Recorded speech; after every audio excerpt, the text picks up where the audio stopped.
what is this video even, right? I released an action pack. Super stoked, super proud of myself. Holy crap, like I've been wanting to do this for a very, very long time, and this video, you're either watching it because you bought it or you just are in the sub box and you saw this thing in your feed, and it's Black Friday. Happy Black Friday to you guys. If you don't know what that is, where are you from? What's going on? Is your Friday not black? It's basically a day where people sell things and there's big sales, and I was like, what a better day to launch my product than Black Friday. So here we are. Happy late Thanksgiving to you guys as well, if you're from the States and if you celebrate Thanksgiving. I'm very thankful for you guys, all the subscribers, all the followers on Instagram, all the love and the support in the Miles of Color community. I'm soaked. So this video isn't necessarily a tutorial, but it's going to show you what these actions do, what they're used for, and it's going to show you how to install them and how to apply them in your photos. That's the point. So the reason I created these actions is basically I needed them, but I was like, oh, why don't I actually just sell them and put them out there and make them available for you guys to use as well. And I'm going to show you how to use them in this video. Like I just said, what are the actions? What is a Photoshop action? A Photoshop action is essentially you click, press play in this thing that you download from me or someone else, or there's also built-in actions in Photoshop, and the action applies some sort of effect, or it does something for you in Photoshop. For example, I have my color shift action pack, which is basically for any photo where you have like a green backdrop, like a bunch of leaves or grass or just nature in general. So I have a green to red, green to blue, and green to purple shift here. And I'm really excited about this one because I use the green to blue all the time. You guys know this is part of my editing process, basically. You'll hardly ever see green on my feed for the most part. Next is a light leak action, which basically is going to drop in a light leak in the middle of your photo, and then you can transform it and drop it wherever you want to drop it in your project to make some artificial light or enhanced light that's already in your photo. And then there is a hue saturation slider in there where you can change the color so it can just match perfectly. You can change the opacity of the whole layer as well, the group, to make it blend. Then there is sharpening. So I use the sharpening at the very end of all of my editing process.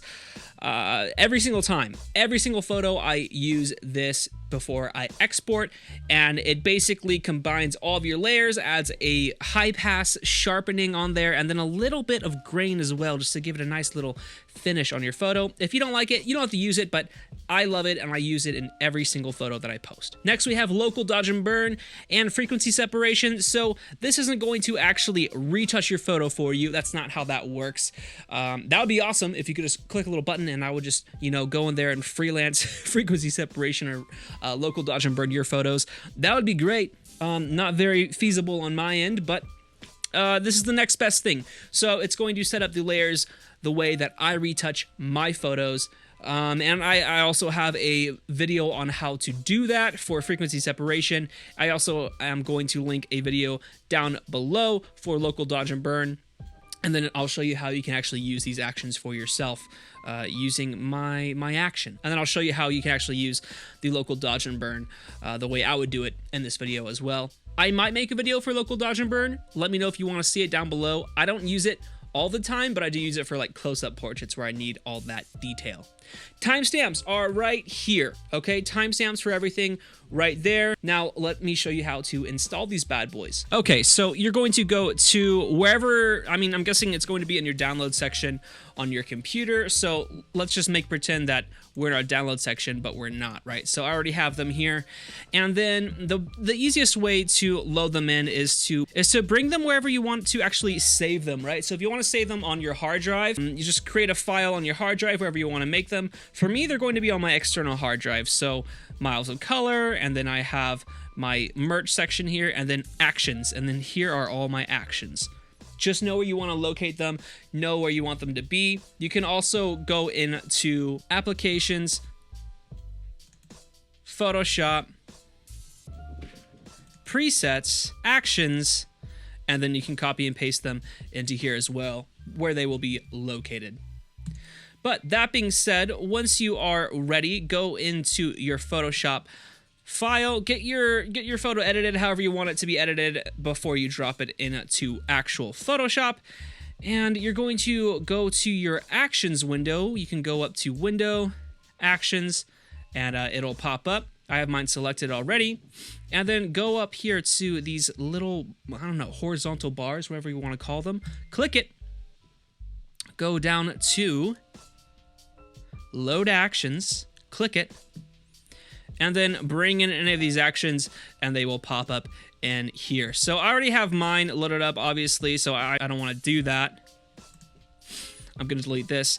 But let's start with local dodge and burn, just so you can see what it looks like and how it's going to drop in here. So you're going to click the file, make sure you open the folder right here, and then click on this next one that says local dodge and burn. Go down here and click play. Boom, so this is how we have our local dodge and burn set up. Like I said, there's a video link below where you can learn how to local dodge and burn, and if you guys want me to release a tutorial on it, it might even be up. I'm super indecisive right now. I might put it out there. But yeah, I can teach you as well how to local dodge and burn, but this is how I have my local dodge and burn set up. Let's turn off this black and white right here. And this black and white is so you can see the shadows and the highlights. If you guys have watched a tutorial, you know the use for this already. And then I have these 3 layers here because I actually like to use a paintbrush with these colors here. So you see how I have the text added in? That's because if you double click here, and if you highlight these numbers, click Command C for copy, and then double click your swatch, and then paste in the color. Boom. That's the color of the brush that I want you to use. Click B. Make sure your brush is at 0 hardness here. And then make sure your flow is at 2%. Let's zoom in. And I'm just going to theoretically show you how I would use this brush. Click B. Let's make your bracket bigger by clicking the right bracket key. And just paint in that blush color right there. See? Let me bring it in and out. In and out. Nice. Cool. Now let's go for the highlight. Double click. Or you can even type in the letters here. So it's always 6 letters. Let's grab our swatch and click FFF, FFF. Boom. That's white. So I would apply, you know, instead of dodging, I use a highlight for my retouch. Not my retouch, but my enhancements. So let's add in some white there. Add in some white in her hair.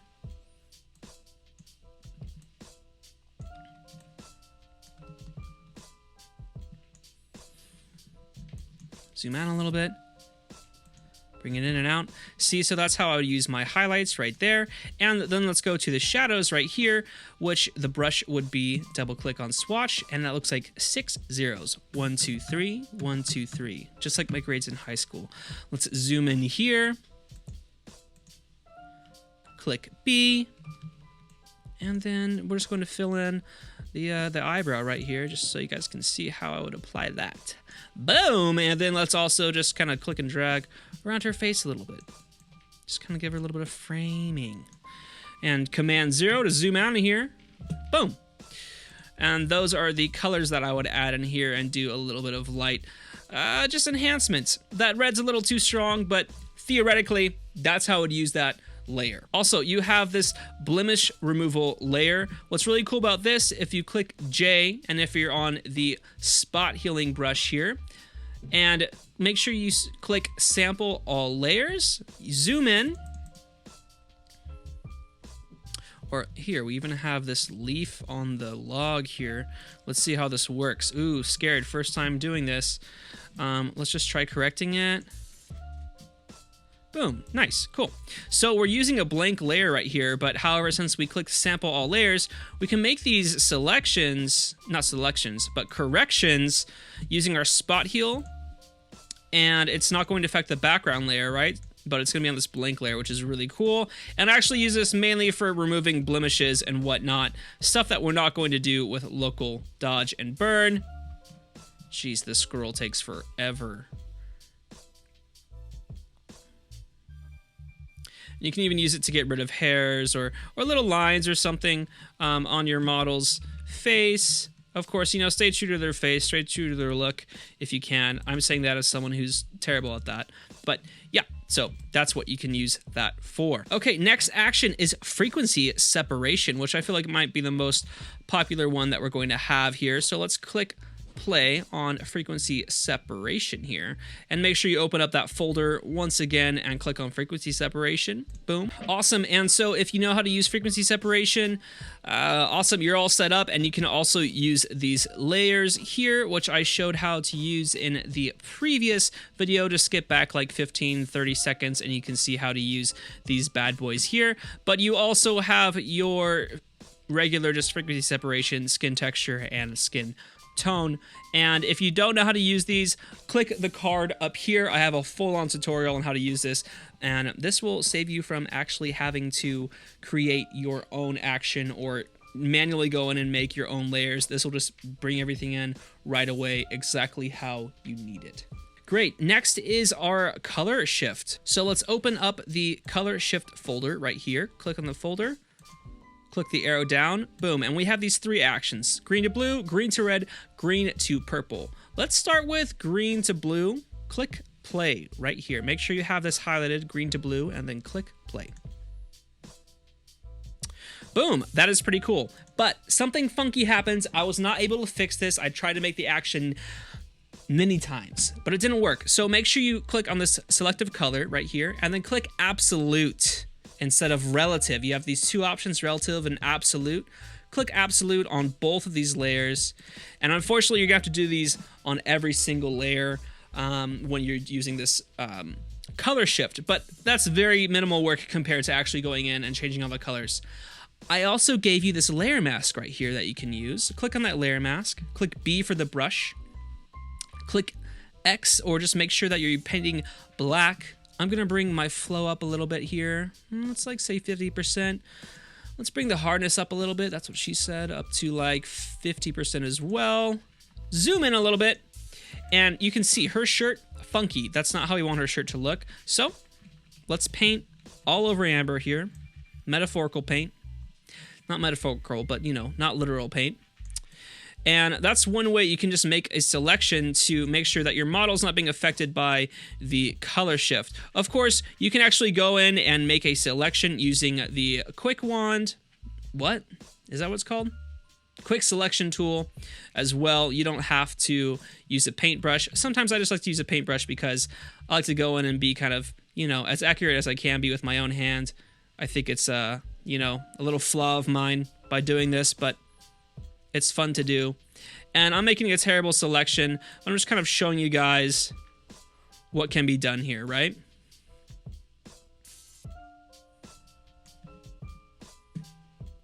I'm not going to go down to her legs right here. That's gonna take a lot of time. But this is just essentially to show you the quick route on how to layer out your model so that she's not entirely changing colors, which can look funky sometimes, because especially like the green to red or the purple one, you'll see it's gonna just look really funky when we try to manipulate Amber's skin tones when we're also doing some crazy changes with colors.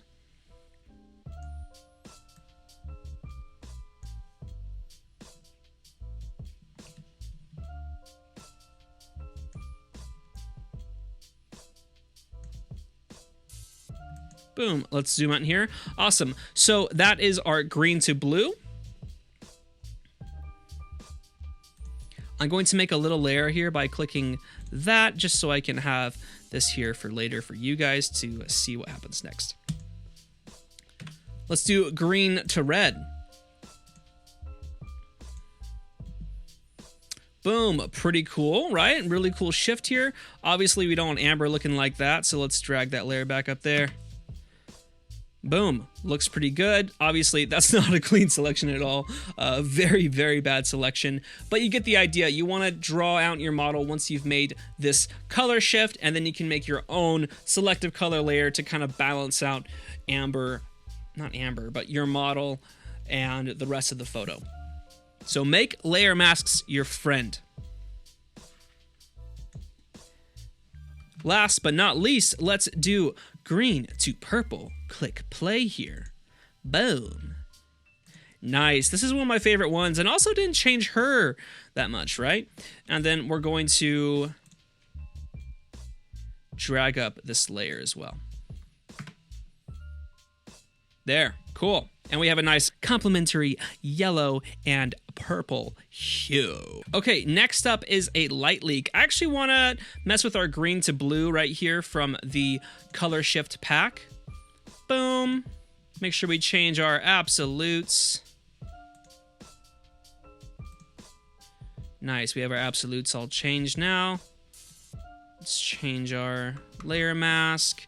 You guys don't have to do this. I'm just doing this so I can show you how this is going to work out. And then let's bring in the light leak. Let's try the light leak out. So go down to mouse of color - light leak, open the folder, click this layer right here saying light leak, click play. You guys look so cute. While we wait for this this to load, let's take a little selfie together, huh? Amazing.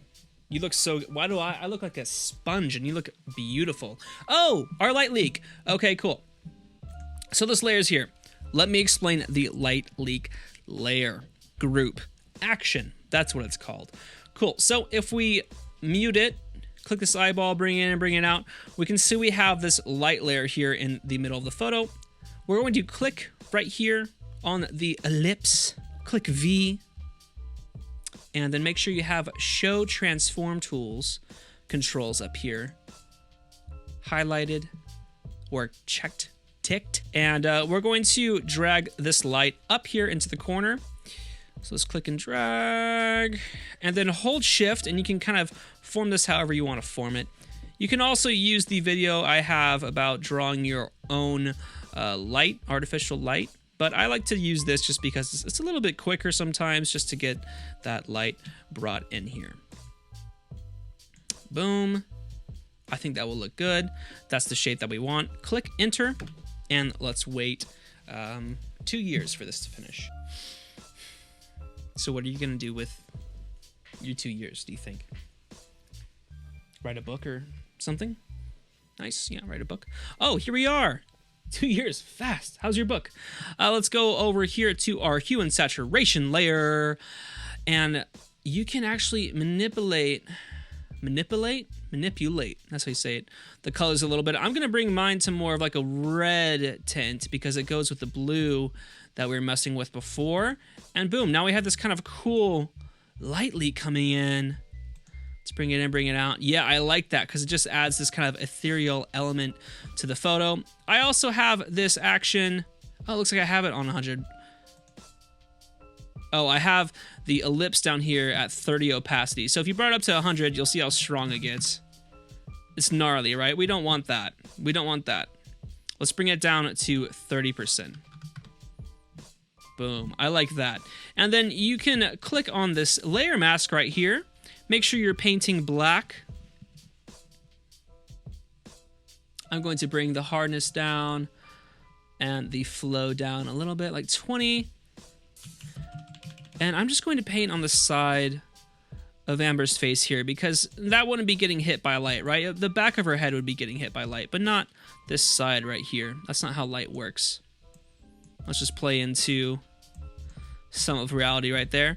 Boom. And there is the light leak. And last but not least, we have our sharpening layer. I'm just gonna stay here where we're at. Sharpening is my favorite one. It's the least expensive option that I have for the actions if you're going to be buying them separately and not the entire action pack. But let's go over here to sharpening. Where is it? There it is. Click on the folder right here, the little arrow next to it. Boom, it's open. Click on sharpening and click play. Let's hope this works. So what this is going to do, it's going to actually merge all of your layers together, but make a copy of them. And then it's going to apply a high pass filter as well as add noise. And it's going to give this nice finish basically to your photo. We're almost there. Boom, it is done. And let's just zoom in here. I'm going to click Z and just zoom in. So this will be a really subtle detail, but it's going to look really good. If you can zoom in, you can already see these beautiful textures that we have.